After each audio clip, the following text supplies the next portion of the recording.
Bismillahirrahmanirrahim. Assalamualaikum warahmatullahi wabarakatuh. Alhamdulillah, bersyukur kepada Allah Subhanahu wa taala. Karena Allah Subhanahu wa taala lah kita ada di dunia ini. Kita bisa melihat, bisa mendengar. Ini murni karena Allah Subhanahu wa taala. Kalaulah nikmat Allah Subhanahu wa taala coba kita hitung, walaupun seluruh lautan, danau, sungai kita jadikan tintanya, batang dan ranting kita jadikan penanya, daun-daun di muka bumi ini kita jadikan kertasnya. Kemudian kita tuliskan nikmat karunia Allah Subhanahu wa taala itu. Maka wallahi hadirin demi Allah, semuanya akan habis dan binasa. Tapi nikmat Allah, karunia Allah tidak akan pernah kumpul habis kita tuliskan. Salawat dan salam kita sampaikan kepada junjungan kita, baginda Nabi Muhammad SAW, beserta keluarga, para sahabat dan orang-orang istiqomah jalannya, yang telah mengorbankan segalanya, hartanya, dirinya, waktunya, bukan untuk menjadi orang yang paling terkenal, orang paling kaya, orang yang paling berkuasa, bukan. Tetapi seluruhnya hadirin untuk sampainya agama kepada kita. Wujudnya agama sempurna pada diri seluruh manusia di seluruh alam. Bapak Imam Khatib Bilal Garim, para pengurus masjid, para alim ulama, para ustadz, para guru-guru kami, orang tua kami, para jamaah sholat subuh yang insya Allah dimuliakan Allah Subhanahu wa taala. Kami yang bicara di sini bukan ustadz, apalagi ingin menceramahi Bapak Ibu hadirin sekalian, tidak. Kami kebetulan sedang ada acara di Palembang dan saya sering lihat postingan-postingan Ustadz Dery tentang masjid ini. Maka saya pikir beliau ada di sini tadinya. Kemudian kita kontak-kontakan, alhamdulillah Allah hantarkan juga sampai di masjid ini. Bapak hadirin sekalian, masjid ini adalah rumah Allah. Tempat yang paling dicintai Allah di muka bumi adalah masjid. Bukan istana raja, bukan hotel berbintang, bukan mall terbesar di dunia, bukan. Tapi tempat yang paling dicintai Allah di muka bumi adalah masjid. Saking cintanya Allah kepada masjid, hadirin, banyak janji Allah terhadap masjid. Siapa yang mencintai masjid, Allah akan cinta kepadanya. Kita dicintai presiden saja, riang gembira minta ampun. Akan banyak kemudahan-kemudahan yang bisa kita dapatkan. Kita dicintai gubernur, itu ada kemudahan-kemudahan yang kita dapat. Kita dicintai istri, itu riang gembira. Suami mencintai istri, istri pun riang gembira. Seorang anak dicintai orang tuanya, anak pasti gembira. Hadirin, bagaimana kalau kita dicintai Allah? Yang menentukan segala perkara Allah, baik perkara di dunia maupun perkara akhirat yang selama-lamanya Allah. Hadirin, kalau kita dicintai Allah, tidak mungkin tidak bahagia, tidak mungkin tidak selamat, tidak mungkin tidak mulia, dan tidak mungkin tidak berjaya kalau kita dicintai Allah. Seorang yang memiliki kekayaan, hadirin, kalau tidak dicintai Allah, maka kekayaannya tadi tidak akan memberikan kemanfaatan bagi dia. Seorang yang punya kekuasaan, kalau tidak dicintai Allah, maka kekuasaan tadi justru bisa jadi sumber fitnah baginya. Hadirin sekalian, seorang yang tidak punya apa-apa, tetapi kemudian dicintai Allah, maka dia pasti bahagia. Contoh Sayyidina Bilal radhiyallahu anhu, seorang budak, tidak punya apa-apa, tetapi Allah cinta kepadanya.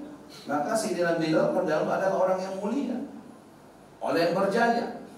Bahkan ketika diberikan amanah sebagai gubernur, tanpa kampanye, tanpa debat, coba bayangkan ini budak, hadirin, jadi gubernur. Kira-kira gimana tuh pemerintah? Dalam benak kita zaman sekarang, ini pemerintahan pasti kacau balau. Budak jadi gubernur, nggak Lemhanas, nggak S1, nggak S2. Tetapi karena Allah hadirin yang menjadikannya, maka Allah yang menolongnya. Dalam sejarah hadirin sekalian, kepemimpinan Sayyidina Bilal adalah kepemimpinan yang gilang gemilang, sukses. Bukan hanya di dunia, sampai kepada akhirat. Orangnya masih berjalan di muka bumi, tetapi terompahnya telah Rasul dengar di dalam surga. Kesuksesan seperti inilah sesungguhnya yang harusnya kita cita-citakan kepada diri kita dan kepada anak-anak kita. Hadirin, ketika di zaman Rasulullah ada seorang preman besar yang ingin membunuh Nabi, tapi Nabi sendiri katakan kalau ada Rasul setelah Rasulullah maka Umar Nabi. Di manakah ini dilatih? Di manakah ini dikader? Ternyata di masjid, hadirin sekalian. Hadirin sekalian, zaman terbaik itu adalah zamannya Rasul, zamannya sahabat. Di mana mereka dilatih? Di masjid. Masjidnya Rasulullah, hadirin sekalian, fisiknya sederhana. Ini alhamdulillah masjid kita di zaman sekarang ini fisiknya sudah luar biasa. Fisiknya masjid Rasulullah sederhana. Tiangnya hanyalah batang korma, atapnya hanyalah pelepah korma, lantainya hanyalah pasir. Tetapi apa yang membuat kemudian masjid ini telah melahirkan generasi terbaik? Hadirin, ternyata amalan-amalannya. Dan nilai satu masjid itu dilihat dari amalannya. Ketika masjid kita sama amalannya dengan masjidnya Rasulullah, maka hadirin sekalian, bersiap-siap saja nanti generasi-generasi masjid itu akan menjadi generasi terbaik. Kita bisa ingat zaman dahulu kala, listrik belum masuk kampung, internet belum kita kenal. Di zaman itu, zaman nenek kita, datuk kita, di kampung-kampung itu biasa kita tinggal di masjid. Biasa kalau ada emak kita mukul anak, kalau nggak sholat ke masjid itu biasa. Nggak ada seorang anak benci sama emak sama ayahnya, nggak ada benci. Dipukul pakai rotan, pergi ke masjid, hadirin.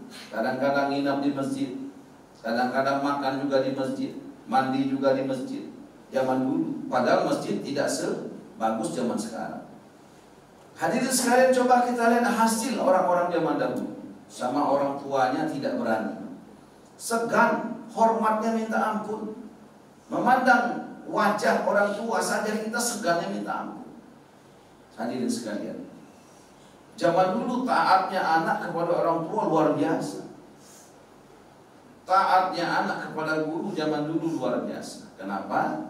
Karena anak-anak zaman dulu itu lengket kepada masjid. Orang tua zaman dulu itu menghubungkan anaknya kepada masjid. Sehingga ketika anak-anak terhubung kepada masjid, maka anak-anak terhubung kepada Allah Subhanahu wa Ta'ala. Anak-anak zaman dulu itu dicintai Allah. Kenapa? Karena orang tuanya mendidik anak-anaknya mencintai masjid. Janji Allah berlaku, hadirin. Siapa yang mencintai masjid, Allah cinta kepadanya. Coba kita lihat zaman dulu. Emak kita nggak ada pembantunya, kerja sendirian, buat baju, masak makanan. Anak sampai 12. Itu jarang sekali orang tua dulu anaknya satu tuh, rasanya nggak ada. Anak tuh paling kecil 7, 5. Yang masak emak kita. Bahkan baju zaman dulu kita beli itu di toko setahun sekali, itu udah hebat betul. Bahkan tidak sedikit emak zaman dulu menjahit, membuat pakaian anak-anaknya begitu. Dan anak-anak pada zaman dulu, hadirin sekalian, itu biasanya tangguh-tangguh. Sekolah cari sendiri, biaya sekolah kadang-kadang cari sendiri. Sekolah jualan berkilo-kilo, hadirin, sanggup. Nggak ada yang kemudian putus sekolah, jarang sekali. Bahkan ketika merantau itu nggak pakai kiriman bulanan dari orang tua, bertahan anak-anak zaman dulu. Kenapa? Karena mereka sudah dibiasakan berhubungan dengan masjid oleh orang tua. Hadirin sekalian, hari ini coba kita lihat bagaimana kondisi anak-anak zaman sekarang, Masya Allah. Karena anak-anak jauh daripada masjid, dekat kepada PlayStation, jauh daripada masjid, dekat kepada mall, jauh kepada masjid, dekat kepada tempat-tempat permainan, maka suasana kebatinan anak-anak kita hadirin sekalian mudah betul menyerah. Kalau disuruh sekolah, kalau nggak dianterin nggak mau sekolah. Kadang dianterin pun kalau nggak ditunggu juga nggak mau sekolah. Hadirin sekalian, apalagi disuruh cari sendiri, berat. Kalau kadang-kadang sudah kuliah dikirim keluar, hadirin, pulang-pulang juga nggak bawa hasil apa-apa. Zaman dulu nggak ada itu begitu. Kenapa? Karena di zaman dulu ketika dia merantau pun dia cari masjid. Dia nggak terbebani dengan sewa kos, sewa rumah dan segala macamnya. Anak-anak zaman dulu kan sudah terbiasa di masjid, kemana saja cari masjid. Bapak dan sekalian, maka pada subuh hari ini saya ingin mengajak kita berdiskusi, bicara, berpikir mengenai pentingnya kita mencintai masjid, pentingnya kita memakmurkan masjid. Kenapa? Karena Allah janjikan siapa yang memakmurkan masjid, maka Allah janji akan memberikan kemakmuran kepada negeri itu, kepada masyarakat itu, kepada keluarga itu. Hadirin, Indonesia ini orang-orang tua kita katakan bagaikan kepingan-kepingan yang jatuh ke bumi. Maknanya tidak ada kebaikan yang tidak ada di Indonesia untuk manusia. Tanah Indonesia ini tanah yang sangat subur. Iklimnya panas tidak, dingin tidak. Kalau bahasa saya sepoi-sepoi. Nikmat luar biasa. Apa saja yang ditanam di negeri kita ini insya Allah tumbuh, hadirin. Dulu kita berpikir kalau namanya korma cuman ditanam di negeri Arab. Sekarang subhanallah, di Sumatera Utara, di Riau, itu sudah banyak sekali kebun-kebun korma dan tumbuh lebat luar biasa. Apa saja yang ditanam di Indonesia ini konon katanya tumbuh subur dan berbuah.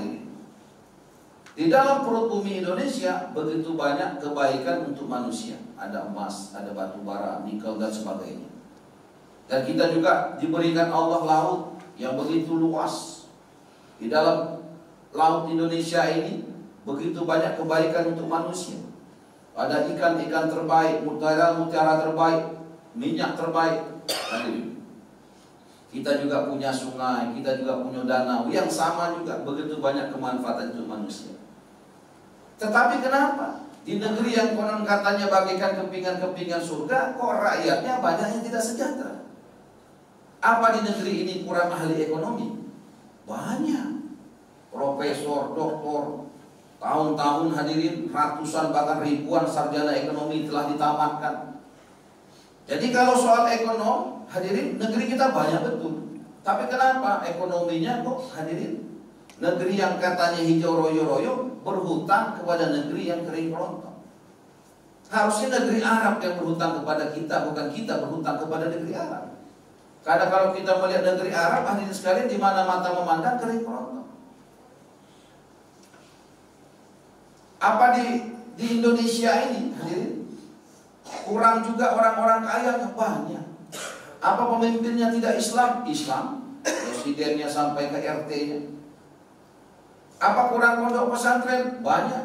Apa kurang masjid? Di Indonesia ini terkenal satu-satunya negara di dunia yang memiliki 1 juta masjid. Gak ada negara yang lain kecuali Indonesia, hadirin. Padahal kita sering dengarkan cerita bagaimana Rasulullah ketika membangun Masjid Nabawi ketika itu. Dari Mekah berhijrah ke Yathrib. Yathrib ketika itu dikenal sebagai kota kegelapan, kota penyakit. Sakit hari ini besok mati, saking parahnya ketika itu wabah.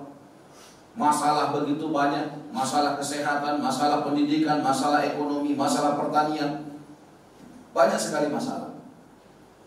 Tetapi ketika Rasulullah berhijrah ke Yathrib, apa yang dilakukan? Yang pertama sekali adalah membangun masjid. Bukan membangun pasar untuk menyelesaikan ekonomi, bukan membangun rumah sakit untuk menyelesaikan soal kesehatan, tidak. Bukan memprogramkan menanam kurma 1 miliar kurma, tidak. Tetapi yang dibangun Rasulullah dan sahabat adalah masjid. Ketika di masjid dibangun, maka semua masalah diselesaikan Allah. Ketika masjid yang dibangun hidup amalan-amalan yang telah Allah terima, Allah ridho, maka semua masalah di Yathrib Allah selesaikan. Masalah kesehatan, masalah ekonomi, masalah pertanian, semua masalah Allah singkirkan. Kegelapan yang telah menyelimuti Yathrib ketika itu Allah telah singkirkan, hadirin, Allah ganti dengan cahaya. Dan cahayanya bukan hanya untuk Madinah, tetapi untuk seluruh alam. Apa sebabnya? Masjid dibangun, masjid dimakmurkan. Hadirin, bahkan dikisahkan oleh orang-orang tua kita, ulama kita, hadirin, di Masjid Nabawi itu ketika ada tahanan-tahanan perang kafir, diikat di tiang-tiang masjid, penjaranya diikat begitu, 3 hari dilepas. Ini tahanan kafir tidak mau lagi pulang kepada kerajaannya, ingin tinggal di Madinah. Kenapa? Karena hari-hari mereka melihat, mendengar, merasakan bagaimana di masjid ini hidup amalan 24 jam. Dibicarakan kebesaran Allah hari-hari. Allah Khalik, Allah Razik, Allah Malik, dibicarakan hari-hari. Pembicaraan yang tidak pernah mereka dengar sebelumnya. Pembicaraan mengenai kampung akhirat. Dunia bukan tempat tinggal, tempat meninggal, tempat tinggal di surga. Diceritakan bagaimana keindahan surga, kenikmatan surga. Jadi raja selama-lamanya, kaya selama-lamanya, muda selama-lamanya, bahagia selama-lamanya. Diceritakan bagaimana keindahan para bidadari-bidadari, makanan-makanannya lezat, semakin dimakan semakin lezat, semakin dimakan semakin lezat. Minumannya pun begitu. Hadirin, maka hadirin, tentara perang kafir ini mendengar pembicaraan mengenai kebesaran-kebesaran Allah. Dan hadirin sekalian, di dalam Masjid Nabawi ini dihidupkan amalan 24 jam, taklim wa ta'lum, sehingga orang-orang yang datang ke masjid, orang-orang yang melalui masjid itu, hadirin sekalian, tercerahkan, tercerahkan dan tercerdaskan dengan taklim wa ta'lum. Dan hidup amalan 24 jam zikir ibadat di dalam Masjid Nabawi. Hidup amalan khidmat di Masjid Nabawi. Tahanan-tahanan perang kafir tadi, hadirin sekalian, diberikan makanan-makanan terbaik daripada makanan sahabat. Melalui tangan-tangan mulia para sahabat, anak-anak sahabat telah memberikan makanan kepada para tahanan perang kafir itu. Menangis mereka karena ketika orang Islam ditahan, kekejaman yang diberikan, makanan yang tidak layak diberikan. Tetapi ketika mereka ditahan, justru kemuliaan mereka dapatkan. Menangis tahanan perang. Mereka merasakan bagaimana kebaikan itu, hadirin sekalian. Perkhidmatan ada di Masjid Nabawi 24 jam. Sehingga ketika 3 hari disuruh kembali, mereka tidak ingin kembali kepada kerajaannya. Mereka ingin di Madinah menjadi seorang yang Islam. Hadirin. Jadi Islam bukan hanya ditegakkan dengan peperangan, tidak. Tetapi Islam sesungguhnya banyak diterima dengan perkhidmatan, dengan kasih sayang, dengan kelembutan. Di Masjid Agung At-Taqwa di Kota Bengkulu, alhamdulillah, kita lagi belajar bagaimana menghidupkan amalan masjid 24 jam, mencontoh masjidnya baginda Nabi sallallahu alaihi wasallam. Jadi kalau ada orang jam 3 pagi datang ke sana, insya Allah ada yang nunggu masjid. Akan disambut, assalamualaikum, waalaikumsalam, masya Allah Pak, kami senang Bapak di sini. Silakan Pak. Sudah wudhu belum? Belum. Silakan ditemani wudhu. Sudah wudhu, silakan Pak, sholat dulu di sini. Sudah sholat, disediakan tuh ada teh manis, ada kopi, mau yang mana silakan. Hadirin sekalian, kalau seluruh masjid sama programnya dengan masjid Rasulullah, saya yakin masjid akan lebih makmur daripada hotel. Masjid akan lebih makmur daripada minimarket. Hari ini kita sedih melihat hotel lebih makmur daripada masjid. Hadirin sekalian, masjid tidak buka 24 jam, tapi hotel buka 24 jam. Masjid rata-rata tidak buka 24 jam, tetapi minimarket rata-rata buka 24 jam. Pom bensin buka 24 jam, masjid tidak buka 24 jam. Bahkan kami ada acara di Garut ketika itu, lewat jalan protokol, ada orang jual gorengan pakai gerobak. Di kacanya itu ditulis gorengan buka 24 jam. La ilaha illallah. Ini gorengan cuma 2 orang Pak Haji yang nunggunya. Tapi komitmennya subhanallah buka 24 jam. Di pinggir jalan utama, kena debu, kena panas, kena asap, kena apa, 24 jam dibuka, jualan gorengan. Saya bilang subhanallah. Ini kalau apa namanya itu masjid kita buka 24 jam semua, subhanallah, akan selesai semua masalah bangsa, masalah rumah tangga kita ini sekarang. Kenapa hari ini Indonesia jauh daripada kesejahteraan, kemakmuran? Bukan salah siapa-siapa, bukan salah presiden, bukan salah menteri, bukan orang ekonom, bukan. Salah kita, karena gunung didaki, lautan diseberangi, masjid dilewati. Betul nggak Pak? Ini penyebabnya nih. Penyebabnya salahnya kita. Kita gak usah nyalain orang zaman sekarang, udah nyalain diri sendiri aja paling aman udah. Kalau nyalain orang, jadi masalah. Jadi salah kita. Kenapa kita tidak memakmurkan masjid, membuka masjid 24 jam? Hadirin sekalian, gara-gara gunung didaki, lautan diseberangi, masjid dilewati, masalah jadi muncul.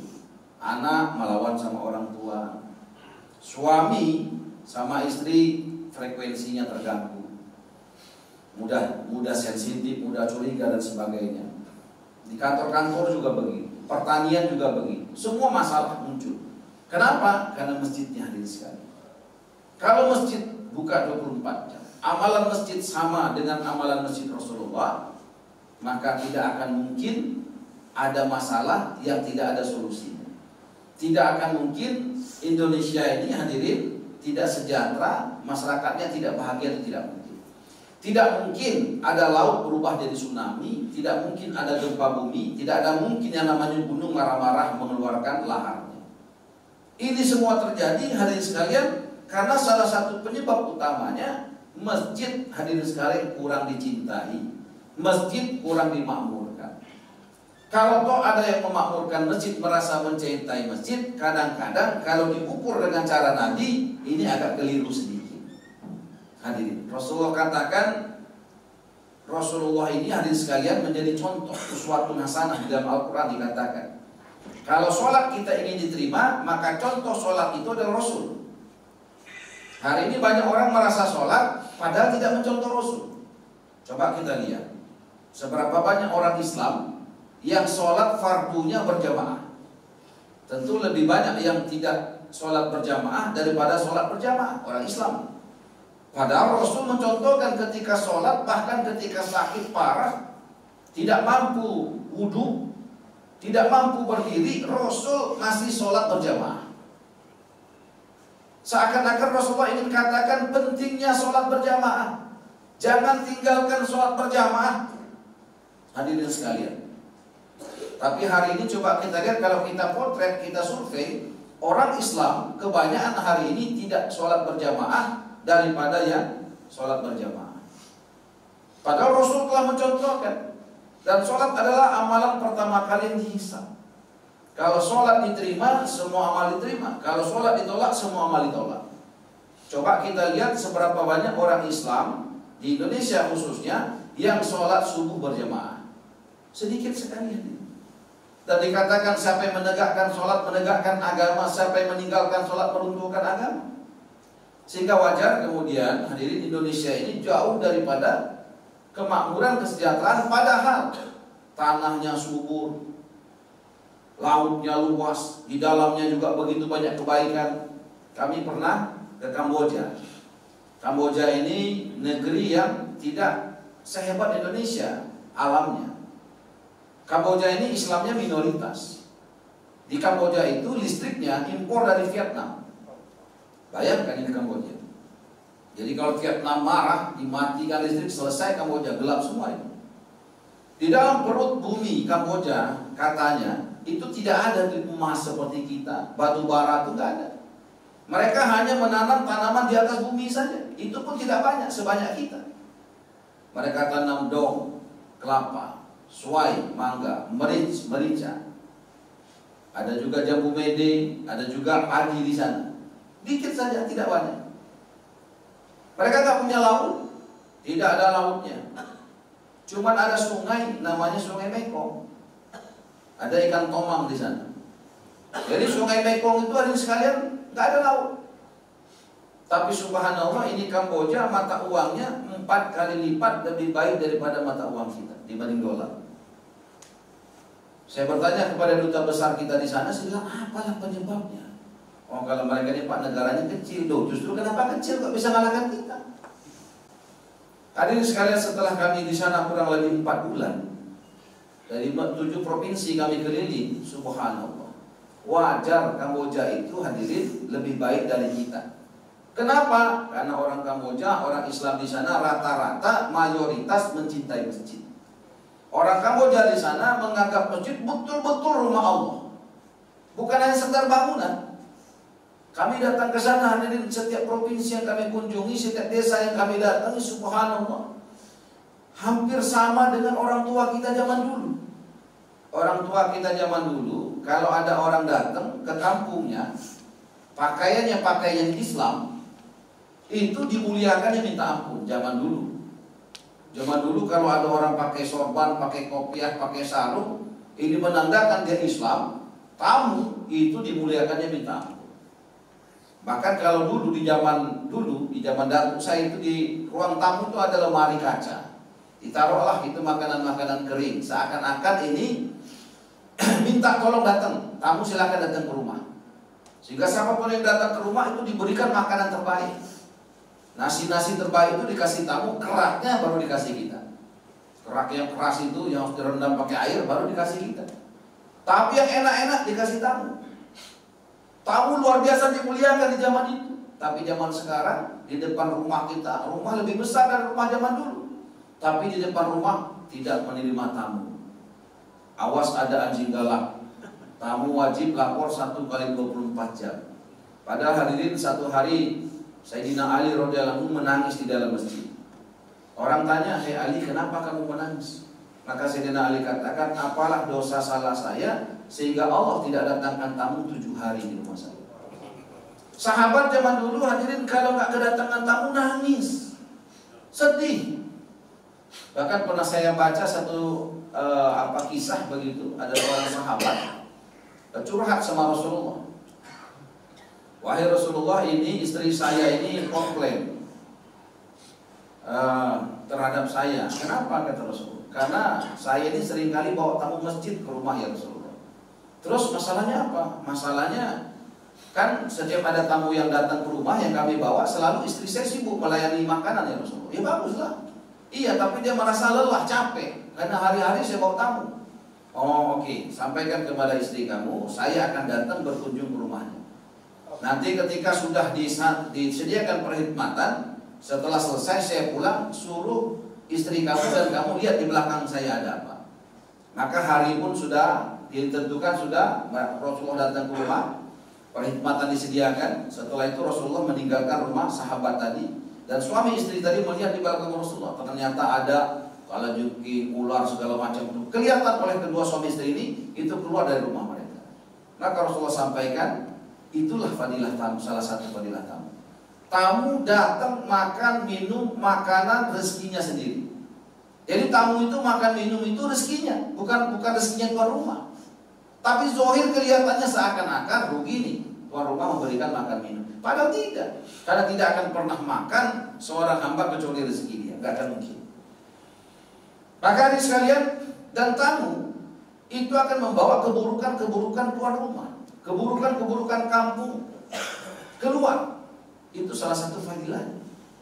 Maka coba kita lihat hadirin sekalian, orang tua kita dahulu kala, subhanallah, kebunnya nggak luas, emak kita nggak kerja, yang kerja cuma ayah kita doang, tapi berkahnya luar biasa. Anak 12 jadi semua hadirin. Sekarang coba kita lihat, rumah kita besar, anak cuma 1, suami kerja, istri kerja, seluruh bab ada rekeningnya. Ini pembantu sampai 12, anaknya 1. Ngasih makan 1 suap, masya Allah. Lari sana, kabur sini. Kita nggak pernah begitu dulu. Kita makan ayam setahun sekali, Pak Haji. Dulu kita setahun sekali. Saking nikmat itu ayam, tulangnya beremuk. Wah, luar biasa. Zaman sekarang, hadirin sekalian, salah satu penyebabnya soal bagaimana kita memandang tamu di Kamboja yang kami rasakan. Ketika kami datang ke sana, subhanallah, jangankan orang tua, anak-anak kecil lagi berenang di Sungai Mekong. Anak kalau lagi main, lagi berenang, siapa yang bisa ganggu? Tetapi subhanallah, anak-anak di sana ketika melihat kita datang, itu mereka luar biasa, seperti melihat bapak kandungnya yang sudah lama nggak pulang. Keluar semua dari Sungai Mekong, berebutan, berlari-larian, berlomba-lomba bawa tas, bawa segala macam, hadirin sekalian. Cium tangan, wah luar biasa. Diajak ke masjid langsung. Sampai di masjid mereka langsung pulang ke rumah, ganti sarung, ganti pakaian. Mereka langsung disop-sop belakang tamu-tamu, tangan-tangan mereka memijit-mijit. Subhanallah. Kita kasih duit, nggak mau. Padahal mereka miskin. Miskin, kita kasih duit, dia nggak mau. Kita paksa pulang ke rumah nangis-nangis, balikin duit di masjid. Jadi orang tuanya sudah mengajarkan bagaimana memuliakan tamu. Dimuliakan luar biasa. Dan hadirin, di Kamboja itu subhanallah, masjidnya buka 24 jam. Jadi di masjid-masjid Kamboja itu rata-rata itu punya tempat makan, ada dapurnya. Walaupun masjidnya cuma dari kayu. Jadi mereka memahami tentang fungsi masjid. Masjid bukan hanya tempat sholat, tetapi masjid juga untuk menyelesaikan semua masalah umat di luar. Di luar masjid umat lapar, datang ke masjid hilang laparnya. Di luar masjid umat haus, datang ke masjid hilang hausnya. Itulah masjid Rasulullah. Hadirin sekalian, kita bisa melihat orang Kamboja katakan, cara Nabi menyatukan hati umat dua cara saja, sederhana, beng-beng, pek-pek. Apa kata orang Kamboja? Cara Nabi menyatukan hati umat dengan dua cara, beng-beng, pek-pek, makan-makan, jalan-jalan. Sederhana betul. Orang Kamboja katakan, cara Nabi menyatukan hati umat, beng-beng, pek-pek, makan-makan, jalan-jalan. Saya perhatikan betul, apalah beng-beng, pek-pek, makan-makan, jalan-jalan. Dia bilang, Pak, itu ada singa dari hutan, galak, bengis, jahat. Dibawa, makan, dibawa jalan. Makan, jalan, kira-kira singa ini jinak tidak? Jinak, Pak. Ini singa galak, datang diceramahin terus. Siang hari ceramah, malam hari ceramah, pagi, lama-lama itu kan ceramah diterkam kata sama singa. Hadirin sekalian, inilah kondisi curhatan daripada orang-orang di luar masjid. Kami survei kecil-kecilan ke terminal.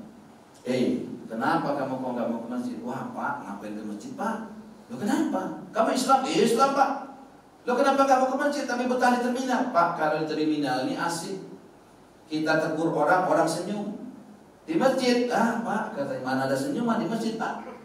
Imam nggak mau senyum, pengurus nggak mau senyum, jamaah nggak mau senyum, males Pak katanya. Itu catatan pertama. Yang kedua, mereka katakan, Pak, kalau di masjid itu Pak katanya nggak ada, dilarang makan, dilarang Pak. Di terminal mah enak Pak, mau makan apa aja ada. Dua.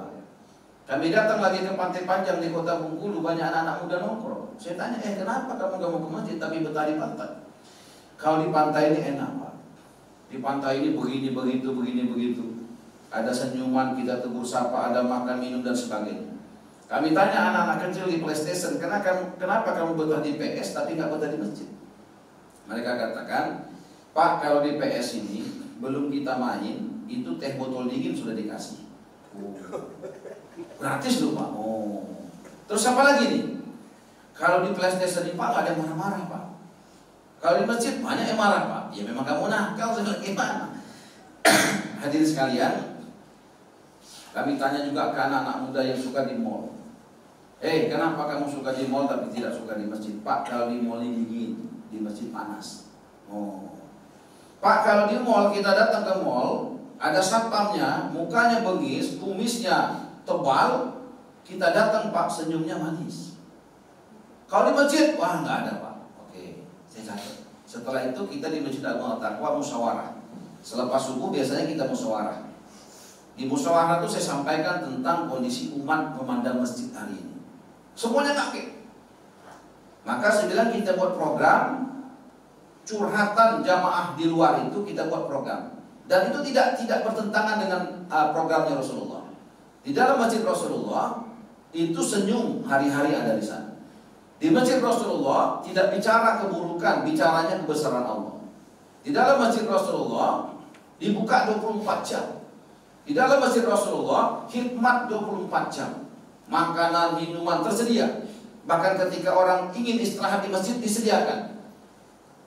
Maka setelah itu kita buat program. Ada yang mau komplain, Pak, kalau kita sediakan makanan di masjid nanti kotor masjidnya Pak.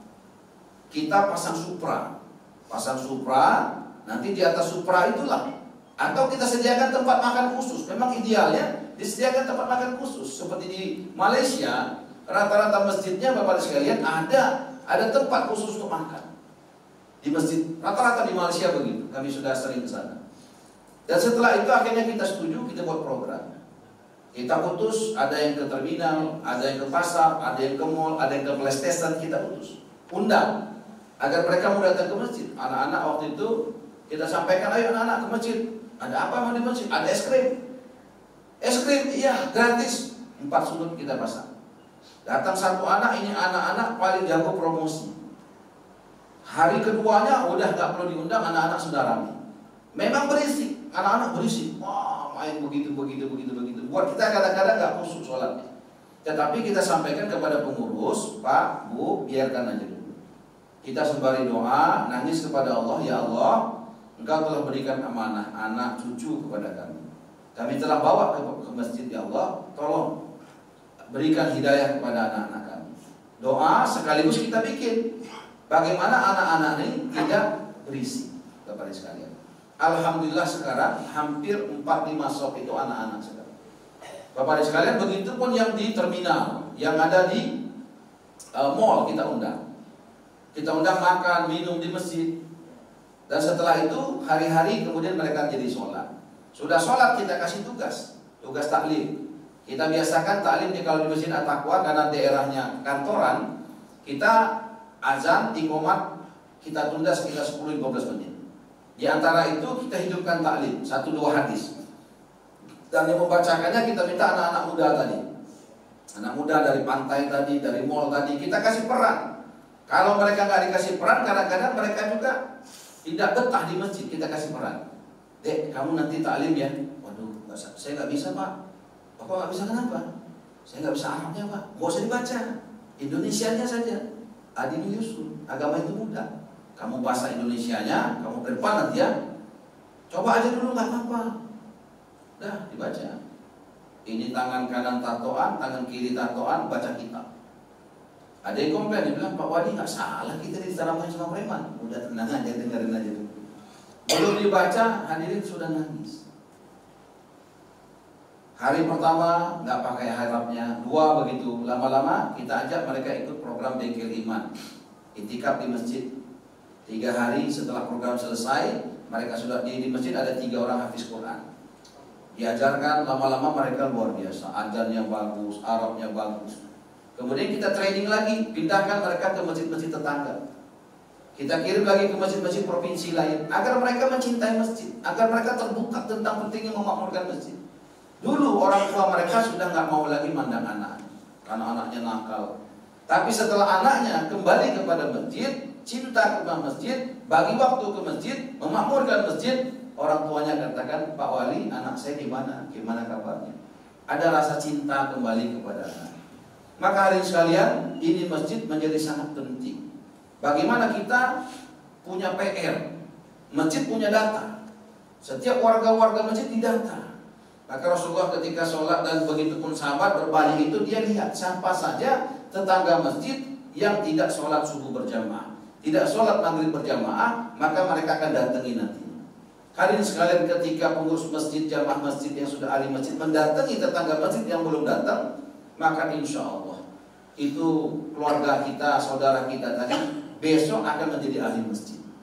Bapak sekalian, ini mungkin yang perlu kami sampaikan. Terima kasih. Ini bukan menceramahi, cerita-cerita mengenai beng-beng pek-pek, makan-makan jalan-jalan. Dan kami datang ke sini sunnah menyampaikan salam. Bapak-bapak, ibu-ibu wajib menjawab salam kami. Jangan sekarang, datang ke Kota Bengkulu. Insyaallah bersih Pak ya. Di Kota Bengkulu sudah ada surat edaran wali kota, tamu wajib dilayani selama 3 hari. Apa yang dilayani? Semuanya, makan, minum, tidur. Bahkan kalau jodoh belum ketemu, jangan-jangan jodohnya ada di Kota Bengkulu. Subhanakallahumma wa bihamdika asyhadu an la ilaha illa anta astaghfiruka wa atubu ilaik. Billahi taufiq hidayah. Assalamualaikum warahmatullahi wabarakatuh. Waalaikumsalam warahmatullahi wabarakatuh. Sekali lagi mengucapkan terima kasih kepada yang kami hormati guru kami, Bapak Helmi Hasan, dan juga selaku wali kota Bengkulu. Sebagai informasi Pak, di Palembang juga beberapa waktu yang lalu sebelum pandemi ada program safari subuh yang dilaksanakan juga oleh wali kota, bergabung antara ulama dan umaro. Namun bedanya di sini kalau di wali kotanya hanya sebagai umaro menggandeng ulama, kalau sekarang di Bengkulu ulamanya langsung sebagai umaro. Insya Allah membawa keberkahan dan hidayah bagi tidak hanya Bengkulu, bagi kita juga yang ada di sini. Dan kebiasaan di sini Pak, biasanya kurang lebih selama 15 menit ada tanya jawab untuk tausiah ini. Kami persilakan yang ingin bertanya. Oh ya, ini ada Bapak 1 dan 2.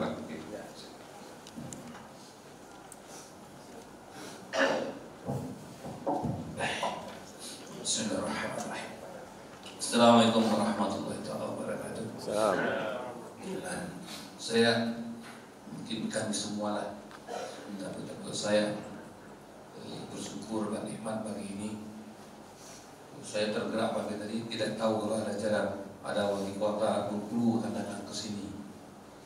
Tapi tidak tahu habis pagi-pagi menjelang subuh kok tergerak hati saya mau ke sini. Tiba-tiba ketemu, inilah rezeki saya pagi ini. Alhamdulillah. Nama saya Dharma. Saya ini pengajar di Universitas Sriwijaya, salah satu pendidik Fakultas Ilmu Komputer di sana. Dan termasuk dengan Pak Ustadz juga, saya dulu pernah berkumpul dengan orang-orang Timur Tengah di Belanda. Dan juga terakhir saya juga beberapa tahun lalu itu ngomong-ngomong sama teman-teman saya yang sering belajar ta'aruf juga dengan orang baru datang. Dan saya juga sering juga jadi mengantar orang jemaah tabligh dari India, dari mana sebagai tarjimnya. Saya sebenarnya sangat berharap banyak betul, dan saya senang sekali. Saya berharap, ada harapan saya juga. Beberapa tahun lalu ada seseorang pimpinan wali kota, tidak umaro juga, ulama juga. Kemudian ada satu kegiatan mengajak orang ke masjid dengan ada hadiah, tapi banyak juga yang ribut, yang tidak setuju, memojokkan kegiatan program ini. Saya bilang, saya ngomong, apa salahnya? Coba kita berdebat dulu dengan orang nggak setuju itu. Apa yang disalahkan di sini? Ajaran syariat apa yang dilanggar oleh kota? Kenapa yang lain nggak mau ikut? Jadi, saya juga berharap ini, Ustaz. Kiranya, insya Allah mungkin juga Allah akan membantu juga kalau bisa dijadikan suatu buku bagaimana beliau ini membina masyarakat. Banyak juga mungkin juga nanti bahwa ini lagi kita belajar banyak di sini, juga mungkin banyak juga jadi nanti mau jadi pimpinan daerah ini di mana-mana, orang-orang baik-baik ini berani juga dan mau juga untuk jadi pimpinan, dan nanti akan seperti terilustrasi seperti itu. Karena sekarang semua orang ngomong nggak mungkin kalau nggak punya sistem, kita nggak mungkin itu. Tapi ternyata semuanya mungkin kalau kita mau belajar seperti itu. Itu harapan saya nanti dijadikan buku nih Pak, perjalanan Bapak jadi seorang wali kota, gimana membina masyarakat. Sebenarnya tujuan akhirnya itu adalah membawa keberkahan bagi masyarakat di Indonesia ini. Jadi kalau memang Muslim rahmatul alamin itu ada di sini. Saja, terima kasih untuk Wassalamualaikum warahmatullahi wabarakatuh. Waalaikumsalam. Ini ada Ustaz Reno. Mungkin kita cukupkan 2 pertanyaan dulu. Assalamualaikum warahmatullahi wabarakatuh. Alhamdulillah, senang sekali bisa langsung bertanya dengan Ustaz Haji Helmi Hasan. Saya sudah sering melihat Ustaznya di Instagram, Masya Allah program beliau ini luar biasa. Yang membuat saya penasaran tuh Ustaz, di tengah gelap gempitanya dunia politik Ustaznya, dimana kita tahu politik di Indonesia ini, sebenarnya ada sedikit singgung saya, kalau nggak ada dana nggak bisa jadi pejabat daerah, DPR segala macam ya Ustaznya. Banyaklah kalau soal dana-dana kurang baik misalnya. Kiat dari Ustadz Helmi Hasan ketika menjadi wali kota itu seperti apa dalam menjaga diri agar tidak masuk harta-harta yang tidak baik, dan bisa memenangkan kepemimpinan untuk menjadi seorang wali kota yang tetap istiqomah mencintai masjid sebagaimana yang didawamkan tadi. Mungkin itu saja. Assalamualaikum warahmatullahi wabarakatuh. Bapak Ilmi Hasan, sebagai informasi, pertanyaan pertama adalah Pak Dharma tadi sebagai dekan di Fakultas Ilmu Komputer Universitas Sriwijaya, dan yang kedua salah satu ustadz muda di Kota Palembang, Sumatera Selatan. Ya. Terima kasih ya Pak Dekan, Pak Ustadz ya. Jadi berkaitan tentang bagaimana caranya kita menjadi kepala daerah begitu tanpa uang. Kita harus yakin bahwasanya Allah Subhanahu wa Ta'ala yang memberikan kerajaan kepada siapa yang dikehendaki dan mencabut kerajaan dari siapa yang dikehendaki. Di periode kedua, saya coba apa yang dibuat oleh Sayyidina Bilal. Sayyidina Bilal radhiyallahu anhu itu tidak kampanye, tidak debat begitu, tapi Allah jadikan gubernur. Mudah. Maka di periode kedua, saya coba cara itu walaupun tidak mirip, apalagi sama, ingin mencoba saja. Ketika itu saya tinggalkan Bengkulu setelah saya mendaftar, saya ke Kamboja 4 bulan. Jadi praktis tidak kampanye, tidak debat. Cuman ketika pulang terakhir itu setelah 4 bulan tanggal 21, diminta oleh tokoh-tokoh masyarakat waktu itu untuk debat dan segala macam. Saya nggak mau. Tetapi ada satu orang usul, dia bilang, Pak, yaudah nggak usah debat, Bapak dakwah aja. Saya bilang kalau dakwah boleh. Datanglah saya tanggal 21 itu. Jadi bisa dilihat di YouTube juga. Pertanyaan-pertanyaan debat itu sampai ke saya. Misalnya, tolong Pak Wali katanya jelaskan siapakah yang membangun kota dari tidak punya rumah sakit menjadi punya rumah sakit terbaik pelayanan di dunia. Di rumah sakit Kota Bengkulu itu dikatakan terbaik di dunia pelayanannya karena orang miskin terutama, kebanyakan di tempat lain orang miskin itu kalau berobat ke rumah sakit, pulang-pulangnya sakit belum tentu sembuh, tapi nambah sakitnya sakit hati. Ya. Nah, maka di rumah sakit Kota Bengkulu kita buat salon di sana. Ada salon gratis. Jadi orang yang miskin tidak boleh pulang sebelum di salon gratis. Rambutnya disampo, wajahnya di pedikur, facial, kuku kaki, kuku tangannya pedikur dibersihkan. Satu hari pernah saya ke sana, ibu-ibu tangannya masih diinfus, rambut penuh sampo, wajah nggak kelihatan karena ada masker di situ, matanya pun nggak kelihatan karena dikasih irisan timun. Kuku kaki, kuku tangannya ada yang bersih-bersih, pedikur, tangannya pun dimasak. Saya tanya, Bu, gimana nih? Pak, anak kandung saya saja Pak belum pernah bersihkan kuku kaki, tangan saya, wajah, rambut belum. Tapi di rumah sakit ini dokter perawatnya mau. Saya tanya, ibu bahagia-bahagia? Sederhana ternyata, nggak perlu gedung pencakar langit, nggak perlu uang triliunan, asalkan tulus kita ingin membahagiakan masyarakat itu terjadi. Dan kemudian jawabannya ketika ditanya perdebatan itu, saya katakan yang menjadikan semua itu jalan mulus segala macam itu bukan saya. Kalau saya tentu yang dulu bisa buat begitu. Ini terjadi karena Allah. Rumah sakit berdiri karena Allah, jalan mulus karena Allah, semuanya karena Allah. Itu bukan debat, maka dakwah begitu. Dan setelah pemilihan selesai, terpilih lagi. Nah, pas kemarin Pilgub harusnya dakwah, nggak dakwah. Dan buat kampanye, justru meninggal calon wakil gubernur saya. Jadi dua hal yang berbeda. Di periode kedua wali kota, saya tinggalkan 4 bulan saya ke Kamboja. Itu duta besar Kamboja sampai nanya, dia bilang nggak percaya sama saya. Disuruh ajudannya coba cek ini wali kota beneran nggak? Ngapain sih 4 bulan? Dicek, bener Pak katanya, ini harusnya kampanye dia. Loh, tapi kampanye di Kamboja. Hadirin sekalian, saya mencoba melakukan hal yang berbeda itu, ternyata benar janji Allah. Allah yang memberikan kerajaan, bukan kampanye, bukan debat, bukan uang. Begitu. Ketika pilkada gubernur, saya kampanye debat kemana-mana. Wah, karena di dalam iman kita ini kan up and down. Kadang kuat, kadang lemah. Lagi lemah iman, mulai setannya masuk. Lagi kuat iman, wah luar biasa begitu. Dan saya rasakan kuat iman ini ketika kita kuat hubungan dengan masjid. Begitu Pak Ustaz. Jadi bukan uang, bukan popularitas, bukan yang lain-lain. Allah. Jadi Allah yang memberikan kerajaan kepada siapa yang dikehendaki, dan Allah yang mencabut kerajaan dari siapapun yang dikehendaki. Nah, hari ini banyak orang yang kemudian tertipu. Seakan-akan dia jadi itu karena ngomongnya bagus, kan begitu, karena uangnya banyak, karena keluarganya besar. Tidak, karena Allah saja. Bukan soal jadinya, bukan soal tidak jadinya, itu tidak penting. Yang penting itu adalah ketika kita jadi, apakah iman kita meningkat atau tidak. Ketika kita tidak jadi, apakah iman kita meningkat atau tidak. Maka pemenang sesungguhnya bukan yang dilantik, bukan, tetapi ketika imannya terus baik, terus meningkat, terus kuat, dialah pemenang sesungguhnya. Walaupun dia tidak terpilih misalnya, tapi imannya meningkat, dialah pemenang. Dia terpilih tapi imannya meningkat, dialah pemenang. Begitu.